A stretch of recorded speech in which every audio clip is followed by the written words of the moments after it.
My ninjas, the time has come. True Kaldheim spoilers. Kaldheim, whatever. Let's dive into them.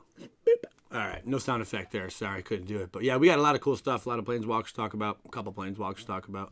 Some very big, powerful, crazy, mythic spells. And some what the heck is going on stuff. And one card that's, oh my gosh, why did you print this? Let's dive in, shall we?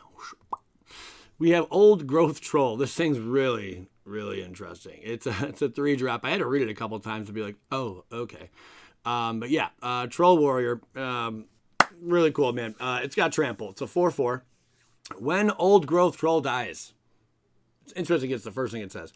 When Old Growth Troll dies, why would you assume he's going to die? If it was a creature, return it to the battlefield. It's an aura enchantment with Enchant Forest you control, and Enchanted Forest has tap, add 2 green and 1 colorless.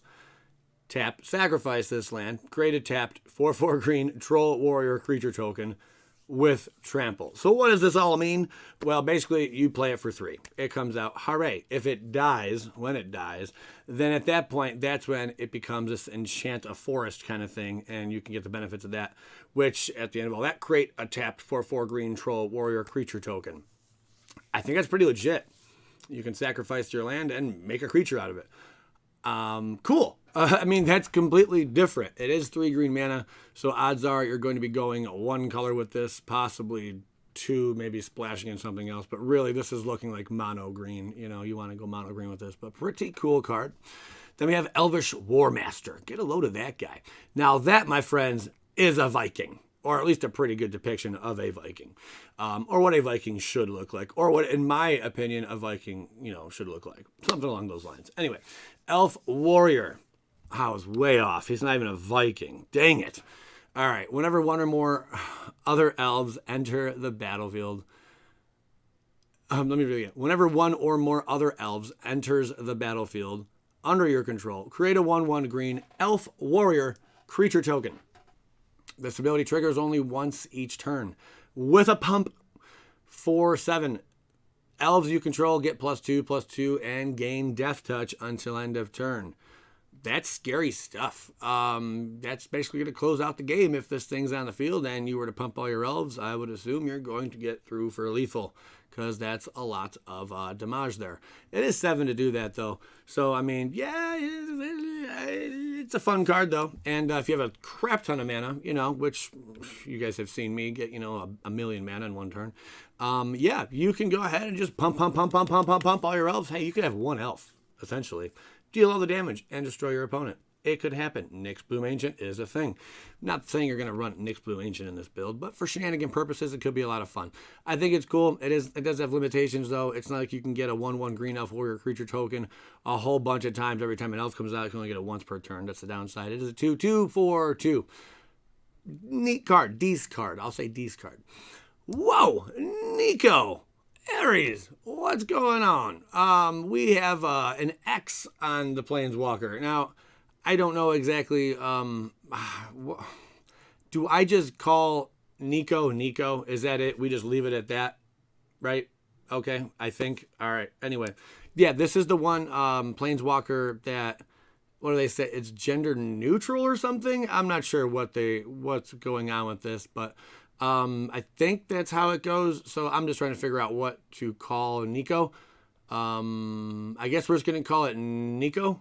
Okay. Or Nico. I had a Nico car when I was a little boy. I guess Nico's a car. Do you remember little Nico toy cars? All right, anyway, okay, moving on. When Nico Aris enters the battlefield, create X shard tokens. That's right. They are enchantments. For 2, sacrifice this enchantment, scry 1, then draw a card. I like that. I mean, you can make as many shard tokens as you want. And you can even play this where it enters the battlefield with no shards. You just pay 3. It's a 3-drop Planeswalker. Or there's a perk on top of Nico, which is really cool. And that's a bunch of enchantments can come on the battlefield. And you're able to draw, scry, a whole bunch of stuff there. And then the interesting abilities on Nico are +1 up to 1 target creature you control. Can't be blocked this turn. Whenever this creature deals damage this turn, return it to its owner's hand. Downside, maybe, depending on what the card's doing, or if it's one of those flip cards or whatnot, where maybe you want to cast the other side now that you got the card back in your hand. Possibility. -1, Nico, Aris deals 2 damage to target tapped creature for each card you've drawn this turn. So if you're draw heavy, you draw 2 cards a turn. Bam, you can minus that 1. Good old Nico here. Boom, that's 4 damage to target tapped creature. Not too bad. -1, create a shard token.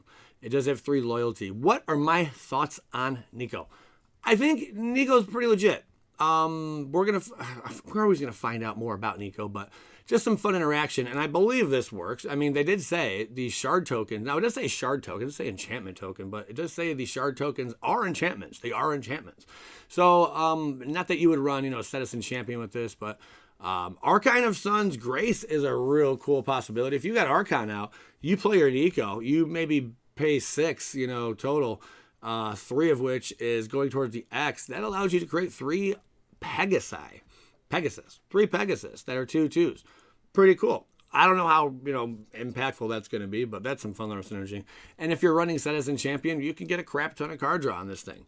Although this is really not the route you'd want to go with Citizen Champion if you are playing Citizen Champion, but it is something at least to consider. I don't know if you're going to want to mix these 2 colors, green with the white and the blue. Maybe not so much, but it is fun to think about. And I know this is just a couple examples since there's so much to talk about.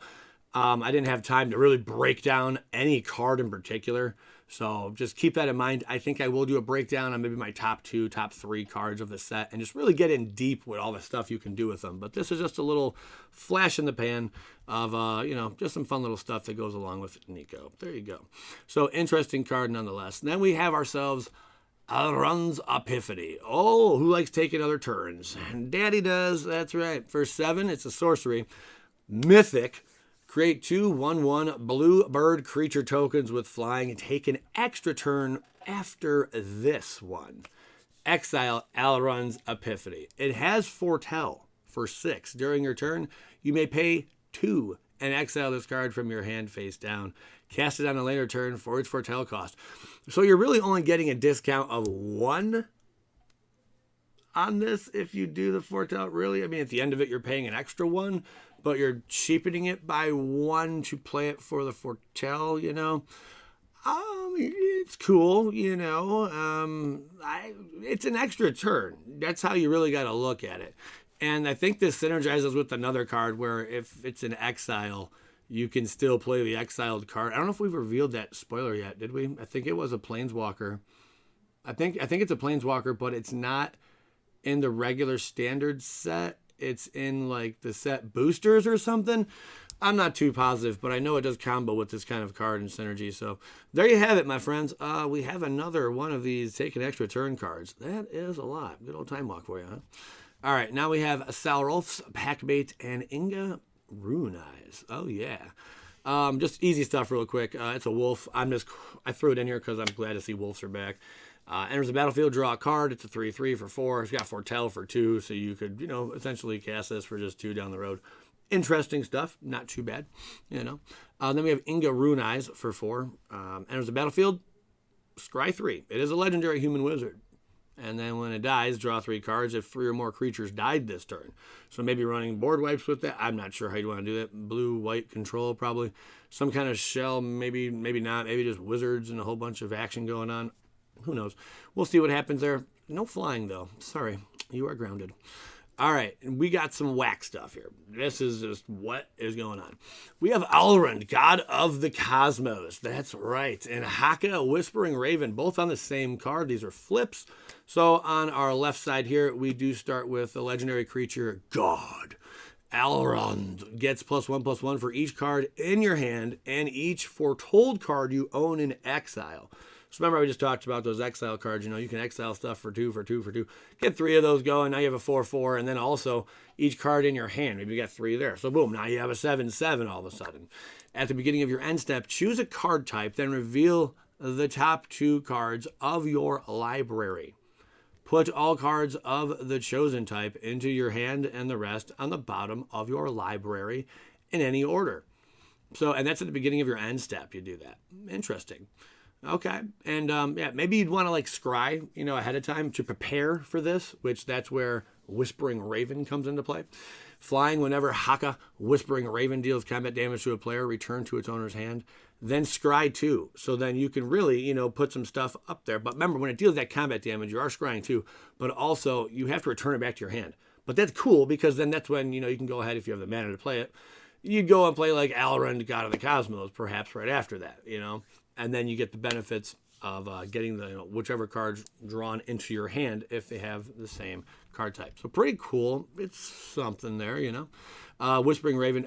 This is crazy. But what if your Whispering Raven dies? Well, I guess you don't get to use Mr. God. It's not like this is a god that doesn't just come back. When he did. What happened to gods with indestructible and just when this card dies, you can put it somewhere, or, third from the top, or you don't seem very godlike. I mean, you die easily, I'd rather have an Athreos than you, my friend. I'm just saying in that, stance. But moving along, yeah, okay, cool. So we do have a new god in Magic. There you go. God of the Cosmos. Reminds me of Neil deGrasse. Moving along, baby. Binding the Old Gods. Okay. 4-drop. Are we going to see some nasty Golgari action? Maybe. The first time I saw this card, I'm like, Garuk, right away. First, it's a Saga. It's an uncommon for 4. For one, the first Saga, destroy target non-land permanent and opponent controls. That's pretty massive just for 4. And it's an enchantment also that hits the field, so you can get triggers from that, maybe from something else. And then on top of that, for Deuce, search your library for a forest card. Put it onto the battlefield tapped and shuffle your library. That's cool. You get, ramp up a little bit more to get to Garruk. Maybe this is where Garruk's going to shine this standard. Who knows? For 3, creatures you control gain Death Touch until end of turn. That's pretty threatening, especially if the creatures you control have triggers when they deal damage, something happens, You're forcing your opponent to block, basically. So this is pretty cool. I like Binding the Old Gods. It is an uncommon, but we've seen uncommons just, dominate standard at times that are sagas. So we'll see what more happens with this. Cole the Forge Master, Deuce Drop. Don't worry, we got more mythics and rares coming right up. I think this was one I spoiled early as a leak, but here it is again. Dwarf Warrior. Whenever another non-token creature you control dies, if it was enchanted or equipped, return it to its owner's hand, and then creature tokens you control that are enchanted or equipped get +1/+1. I don't think that's the biggest perk in the world. Creature tokens you control that are enchanted or equipped. Creature tokens that are enchanted or equipped get +1/+1. Like this is like Commander play or something. Maybe Brawl even or something. I don't know where this is going to fit into well. I could be sadly mistaken, It's an okay card. I think they have this card so it goes with, not Nahiri. Isn't Nahiri? The other Planeswalker in these colors that came out and everyone's like, it's kind of underwhelming, which it kind of is. Maybe that could go with this or, the other Boris colored stuff with enchantments and equipments and who knows, we'll see what comes with this. But interesting card. Not sure what's going to do in standard, though. And then we have Augury Raven and Behold the Multiverse. Quick ones for you, just both comments. I really like the whole this whole little axe going on here, man. It's like a battle axe, like boom. I like the symbol on here. Flying and Foretell for 2 during your turn, blah, blah, blah, blah, blah. Okay, we already know what that does. And then we have Behold the Multiverse for 4. There's Nico over there, a little race car. Scry 2, then draw 2 cards. Foretell for 2. It's 4 to do that, though. I don't know. Scry 2, then draw 2. Draw 2 cards. Scry 2. This Foretell stuff is nutty. I'm almost thinking like it might be a little too good. We're gonna see though. All right, here's something I'm like, why did they even print this card? Okay, this is Varragoth, Bloodsky Sire. Pretty cool art on both of these. I love it, man. It's a 3-drop. It's a rogue, but it's a demon rogue. So there's a demon there. But it's a rogue. Did we need more rogues? I knew we'd get a few more rogues, and I remember I even said, quote me, we're not going to see any powerful rogues. We are seeing 1 so far from this new standard. They did not need to drop any more rogues, as we are all aware. Rogues are dominating, or have been pretty high up on the ladder for quite some time. Death Touch and Boast for Deuce. Target player searches their library for a card. It's a tutor. Then shuffles their library and puts that card on top of it. Okay. Remember, activates ability only if this creature attacked this turn and only once each turn. So, and it has to be this creature. Wait, hold on. Only if this creature, it has to be this creature. You have to attack with Bloodsky Sire. So you've got to get that attack in before it blows up, but then, before your opponent blows it up. And pay the 2. But that's pretty cool. You're at least allowed to tutor up whichever card it is you need, man. And then shuffle up your library. So I like it. There are stipulations that have to be met. 1, it has to stick on the battlefield. 2, you got to attack with it. Odds are you're going to lose it because your opponent's not going to be like, oh, cool, man. Do that again to me next turn. Please. Thank you, sir. May I have another? Not going to really happen there, guys. Highly, highly doubt it. But this is a very interesting card nonetheless. Now, we have a look at the lands. I know it's crazy. We are zoomed in a bit here. I could zoom out, I guess, so you guys can get a better idea here. There we go. All right, look at those. Those are looking pretty legit. We have all the new lands with sweet artwork on them. Alpine Meadow, Arctic Tree Line. Oh, yeah, by the way, those are snow lands. So snow is back. Called it. Okay. Called it, man. You cannot print Kaldheim, which means cold home, okay, and not have snow lands. Like, I don't know what anyone was thinking, like, assuming they're not going to be snow-covered lands in this set. So snow lands are a little different, though, from your regular lands, because if you have to have snow lands, to trigger off snow abilities and all types of other snow stuff. But yet we still haven't seen much snow talk in any of the cards spoiled yet, which I find very interesting. Very, very weird. Snow land, Forest Island. That's pretty cool. So remember, it is Swamp Mountain, Island Mountain. So these are fetchable lands on top of that, which is pretty cool. They do come in tapped, of course, but it is what it is. I like it. Pretty artwork. Wish Bob Ross was involved here somewhere, but he's not. But still, nonetheless, really, really cool. I'm looking right now at all the names. No Bob Ross. Okay, moving along. All right, here we go. We are here. We have arrived to Tibalt. This is nutty. These are all the different Tibalts you can get. We'll go over that one more time after this. Let's first take a good look at my friend Tibby over here and see what's really craculating, my friend. Bada bang. Okay. Tibalt, Cosmic Impostor, and Valky, God of Lies. You look pretty dangerous, my friend. Let's read over here. Legendary Creature God. So you can play this side or the other side, which I think is cool. Depending on if it's early game or late game, because you're going to have to be late game for you to play 7 in those colors. For 2, we have God of Lies, Legendary Creature God. When Valky enters the battlefield, each opponent reveals their hand. For each opponent, exile a creature card they revealed this way until Valky leaves the battlefield. For X, choose a creature card exiled with Valky. With converted mana cost, X Valky becomes a copy of that card. If it said put a token onto the battlefield, that's a copy of that card. That'd be completely different and completely busted. I do find this to be quite a fair card. Paying X, and then you're able to play your opponent's stuff, So whatever the case may be, whatever creature they got, you can go ahead and just make a God of Lies over here, one of those. There you go. Then we have Tibalt, Cosmic Impostor. 7-drop, Legendary Planeswalker Tibalt. 7-drop? What the heck does this thing do for 7? A lot, actually. As Tibalt enters the battlefield, you get an emblem. Just when he hits the field, you get his emblem. You may play cards exile with Tibalt, Cosmic Impostor, and you may spend mana as though it were mana of any color to cast those spells. For +2, exile the top card of each player's library. Commander, I like how they put that in there. Anytime you see each player's library, right away you're like, oh yeah, they do this for Commander. Okay. But in Standard it also works, and other formats. I don't think he's going to see a lot of play in other formats. I could be terribly wrong, but I don't think so. Probably just Commander and Standard, mostly, but maybe not. So then -3, exile target artifact or creature.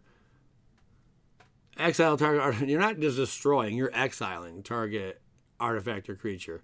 Not only that, but it's playable then. You may play cards exile with Tibalt, Cosmic Impostor, and you may spend mana as you can play their cards now. That's pretty cool. So you're going to be like, I'm going to get rid of you, and I'm going to play you also. This is an extremely powerful Planeswalker. It's -8, exile all cards from all graveyards. So basically you're allowing them all to be playable now by your Tibalt. And then you're also going to add a 3 red mana to your mana pool, which can be mana of any color. It doesn't really matter if you're playing the spells that were exiled. Whoa! So there is a lot of value in there, a very steep cost, but man, 7, it's going to happen, baby. 7 happen. You're going to see it. This card, Tibalt, I think Wizards did him justice. 7 is steep. I mean, but those abilities are really, really good. You're basically able to play your opponent's stuff. That's really cool, man. So, yeah, legit. Something else you have to consider. You can exile with like Extinction Event. Exile all creatures, whatever. They all go into exile, well, if they're even or odd. And then you can use that, like there's ways that you could just get nasty with Cosmic Impostor, really, really cool. And you're playing all your opponent's stuff again. This, man, if he drops and stays on the field for at least 2 turns, that's probably game over. I'm just assuming, Anyway, really cool art on this. Really, really cool art. Here's all the other variations. I like this one on the bottom here. That one looks creepy as all heck. Very neat, man. These are all the different ones. You got your borderless, your showcase, and your standard. Whoa. All right, guys, gals, we are almost done. What do we got next, buddy? What do we got next? Let me show you. Blood in the Snow. I know. This is all I got. It's a leak. It's crazy. It's a 6-drop. Choose one. Destroy all creatures. Destroy all Planeswalkers. Then return a creature or Planeswalker card with converted mana cost X or less from your graveyard to the battlefield, where X is the amount of snow spent to cast this spell. Snow is mana from a snow source. Now you know. That is pretty deadly, man. Whoa. Look for a mana cost X or less from your graveyard to the battlefield, where X is the amount of snow spent. Oh my goodness. That's pretty juicy, especially if you could spend 6 snow to do that, But I think we're getting regular snow lands also. We're going to see just how much snow we get and what, it depends on the snow lands we all get. I think we're just getting the basics. And I think we're also going to be getting, here's the basics, looking breathtaking, of course. I think we're just, these look so good though. I think we're just getting basics and those tap ones I already showed you. So pretty interesting stuff. Really good art on these, man. I like them. They pop. I really almost was against at first when Wizards started making changes to their lands. Which throwing these crazy designs on them is making things different. But now I look at it and I'm like, these are dope, man. Like I'm glad they did. I think we needed a change. It made the game a little bit more fresh, And this is coming from someone who started playing like 95, So really cool. 95? Yeah, 95 I started playing. Holy crap. All right, 95, 96, somewhere around there. But man, wow. They came a long way, and I like the new lands. All right. Vorinclex, Monstrous Raider. I told you guys. It's real. It's not fake, man. When Joey Moss tells you it's going to be real, it's going to be real. So there's Vorinclex, Monstrous Raider. We went over this before. It's got Trample and Haste. If you would put 1 or more counters on a permanent or player, put twice that many of each those kinds of counters on that permanent or player instead, which can get out of control. If an opponent would put 1 or more counters on a permanent or player, they put half that many of each of those kinds of counters on that permanent or player instead, rounded down. So if you both have out a Vorinclex Monstrous Raider, what happens? We're in a paradox. Okay, no, I mean, yeah, you'd both cut yourselves down, basically. So I think it just, neutralize, it just flatline. Then we got Frostbite over here. This is a powerful card, though. Frostbite, 1-drop. Frostbite deals 2 damage to target creature or planeswalker. If you control 3 or more snow permanents, it deals 3 damage instead. That's pretty cool.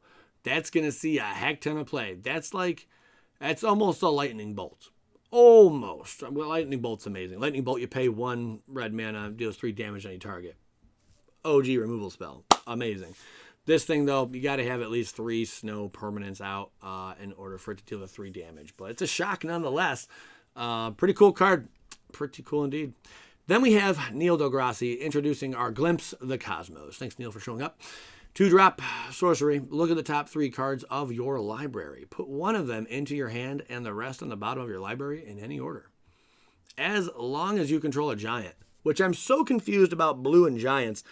I didn't know giants were of the sea.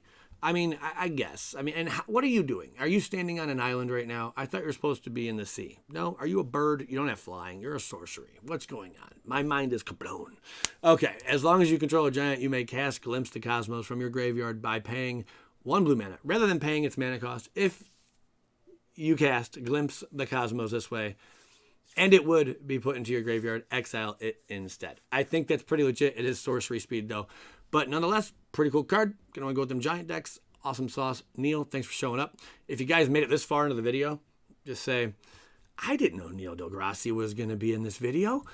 That is it. That's all we have for today. Wow. We're going to get a lot more, but we have dropped and I've leaked a lot of mythic and rare cards already. So I'm curious to see what else is in this set, but we just got hit with a few really big cards. If you guys did enjoy this video, by all means, take a moment, hit that like button, hit the bell, get all the notifications, change it to receive all notifications. Yeah, that would help out a lot. I'd appreciate it because I want to see your face every morning I wake up. I just want to be right there. All right, guys. Thank you so much for tuning in. I'm Joey Moss, Bad Boy Gaming. Skadoosh.